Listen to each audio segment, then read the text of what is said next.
We have two things happening tonight. The first one, I'm going to ask Mario to introduce our exhibition, and then after that we're going to talk about the book. So I'm really honored to have Mario Zylla at the gallery tonight, who's very belatedly agreed to open our show, which we had to cancel and postpone because of the Sassonia Signatories art competition. Thank you for your patience, Mario. Mario Zylla. Good evening, everyone. This group exhibition, the press release reminds us, constitutes the second installment of a curatorial project established in 2014. The inaugural exhibit featured, again in the words of the press statement, 3 artists from 3 continents. Now, I will begin by making what may seem to be a very disparaging set of remarks. As an idea for a group exhibition, coexistence may be considered to be a pretty lame concept. It's lame in the sense that it lends itself to a very passive approach to the world. It implies a disengaged acceptance, perhaps tolerance, of global diversity and difference. Now, what is wrong with that, you may ask? The problem with coexistence, I would argue, is that we need more of a critical engagement with the world, not simply an acceptance of the way things are. Now, I'm not suggesting that as the agency responsible for 2 exhibitions on this theme, that Erdmann Contemporary is promoting a glib, we are the world kind of coexistence.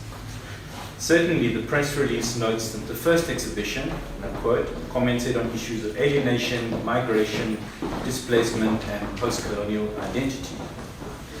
These issues, while certainly commonplace in curatorial statements, hints at a more fraught notion of coexistence.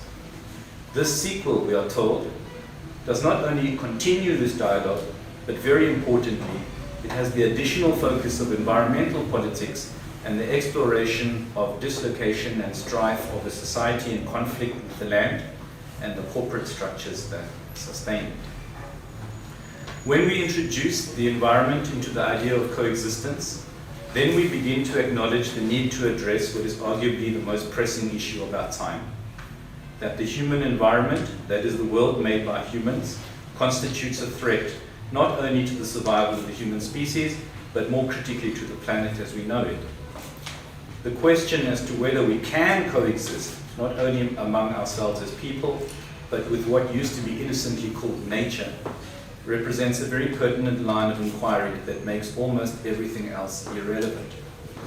Now, to bring this all down to earth, so to speak, it makes sense to begin with Manfred, since it is he that represents the link between the 3 artists, both of whom he has collaborated with in the past. First, one needs to note that if coexistence implies a utopia, Manfred's work could not be further away from such an interpretation. His artistic vision centers on visualizing a world of greed, a world of exploitation of people and of the environment.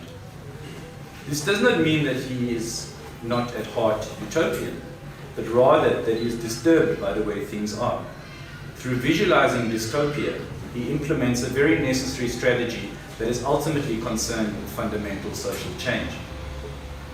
A key idea that is central to Manfred's practice is that of interactions. Many of us know this is the title of his 1982 performative event at CAP, where he invited participants to contribute to his very fine drawings of apartheid's generals and security police. But I think it is an idea that reoccurs in many ways throughout his work. Interactions is certainly a more proactive concept than coexistence, and it embodies the activism that is at the heart of Manfred's practice as an artist. He has produced several works where he has invited the participation of his subjects and his public. In so doing, he has constantly challenged the traditional binaries, the coexistence of artist and public. He has attempted to bridge the distance between production and consumption of meaning. A very particular coexistence that Manfred tackles concerns the political and economic relationship between South Africa and Germany, particularly its more conservative Bavarian province. That he began this theme in the apartheid years suggests that, while broad political conditions may have changed, some of the networks and interests persist and deserve closer scrutiny. Also important for the exhibition theme, one can observe that Manfred regularly chooses to interact with artists that he finds affinity with, Garth being an excellent example of this. On the surface, their art appears to have little in common, but Manfred is not about surfaces. Their deep affinity, their mutual respect, dare I say, their coexistence, operates at a much deeper level. No one else, to my knowledge, has ever introduced them into the same exhibition. But for all their apparent difference, they are kindred souls whose visual languages, while distinctly divergent as dialects, clearly share certain originary impulses that enable them to speak to each other. And that's something I'm delighted to note will actually be happening here in the form of a conversation tomorrow evening. But what is it that Manfred and Garth share? It is perhaps their commitment to visualizing erasure, the the silenced, the unsaid. It's also perhaps their recognition of each other as artists pursuing their own paths that are in many respects distinctly unfashionable. As unfashionable as their music, which is full of discordant sounds, of collisions on the road to finding and creating new spaces, new worlds. If Manfred's works comment on the interface between the physical and the psychological, Garth's work is more emphatically spiritual. Unlike Manfred, he does not comment on everyday abuses of power. Rather, he seeks to elucidate a deeper psychic power that is both within himself as an individual, as well as within his ancestral collective identity as a person who self-identifies strongly with the history or histories of Khoisan cultures. This is a journey that stands outside of the multiple trajectories of identity that have dominated exhibitions and accounts of post-apartheid South African art. It represents an engagement with some of the most sophisticated coexistences between living species and sentient beings known to humankind. Lost ways of life, modes of being that are bizarrely dismissed as primitive, but which in fact embody some of the highest expressions of civilization. Certainly if one is to judge such a fraught concept not by NASA, but by ways of living that, if pursued, would have rendered the very idea of the end of the world as almost unthinkable. Antonin Maj, whose work I'm being introduced to in this exhibition, introduces ideas that cross between those of Manfred and Garth. Like his co-exhibitors, he is on his own path, producing images that are not driven by the demands of curators or clients. At one end, he shares with Manfred a concern with visualizing dysfunctionality of a world gone mad. But he also shares with Garth a love of the small scale.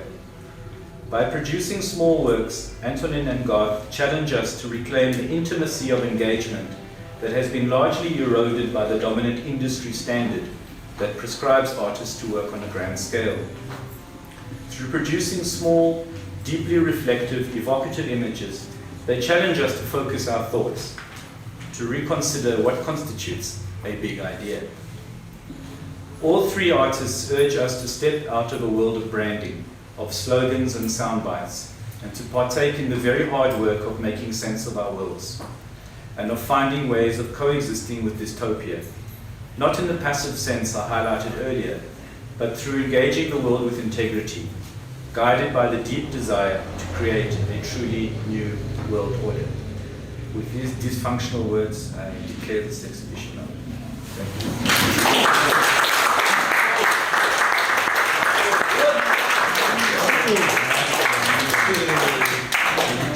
Mario, can I use your notes? Can I use your notes to fix my press release? Often we can first. Oh, thank you. That was really deeply insightful. Thank you so much.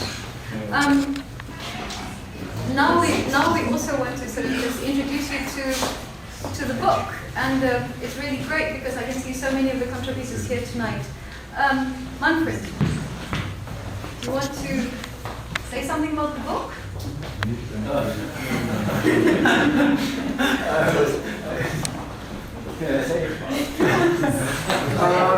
Jesus, very short.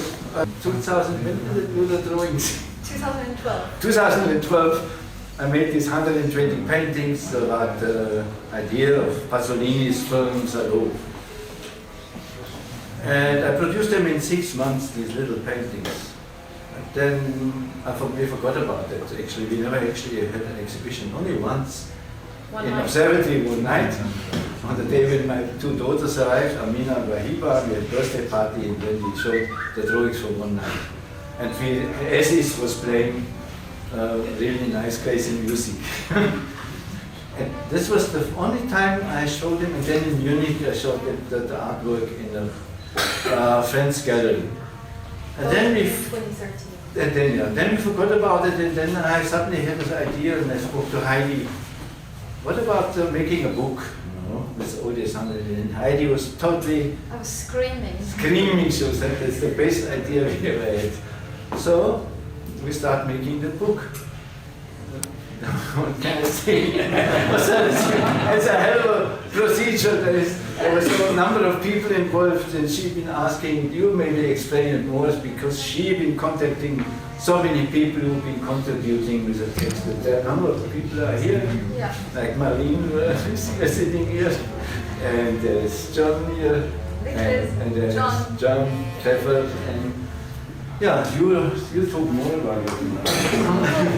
Once we sort of had once Manfred said let's make a book, and I thought it was really a great idea. We had a lot of meetings. We sat and had loads of meetings because we didn't quite know what kind of a book we wanted, and then we decided to sort of like knit a book together and drawing on the threads of cinema and the impact of the three main influences, which is the Dante, Pasolini, and to a very lesser extent, Martire Sartre. Yeah. And then we invited people to submit text, and I originally had an insanely bad idea because I said to Manfred, let's invite 120 people and ask them for 120 words, and then he said, you're mad, okay? So, which was really the right thing to do again. It would have been a very thick book, but it was a very satisfactory process. And then we wanted to, when we had all the components, we had all the writing, we had we had worked with Andrew on the repro. We knew what we wanted. And there's Peter's. Yes. And then we had Peter as our consultant, and he consulted, and we always used to sit and meet here, and then eventually Peter helped us to sort of put this whole book together from ideas and vision, and then he created the book. Thank you so much, Peter, and from the typography and the layout and the design. It was a really great honor to work with you too, and I hope it was good for you too. And then Manfred left to go to Germany and left me. He said, everything is done now. He's going to go to Germany. Left me with the last section of the book, which was we had selected the paper and intro to the Aprils, no? And from there it was just a great project. I was really assisted by Peter all the way. So. And here we are, the book's around the corner. That's a viewing copy. Oh, by the way, the booksellers don't like the white cover because it's also bagged for content. It's in a bag. They don't like the white cover, but we like the white cover. We weren't going to do any other cover. And you can still paint it later. So please have a look at the book. And I just want to point again out to sort of John Pepper is here, and Nicholas is here. Yes, John Higgins is here, and Marlene is here, and Hofmeyer's also is here, and Karsten was here, and Garth is here. Garth is here, of course. And I was going to say to Mario, it was only the other day that I realized that the other thing was that both Garth and Antonin had contributed to the book. I didn't even realize that. So when all of this sort of came together, but that's it. Please enjoy the evening with us. And, so you take lay-by.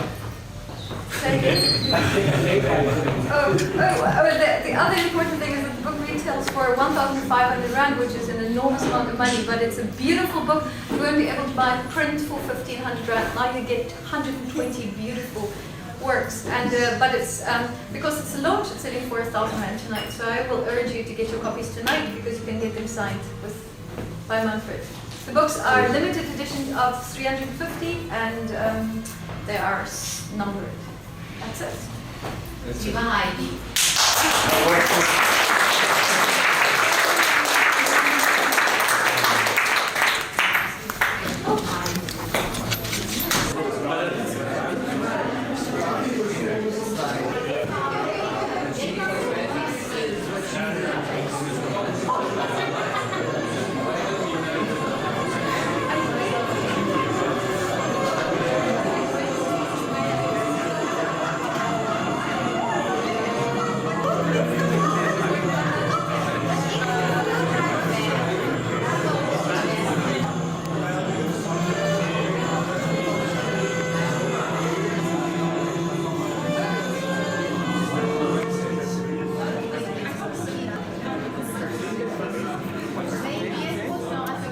Ach so.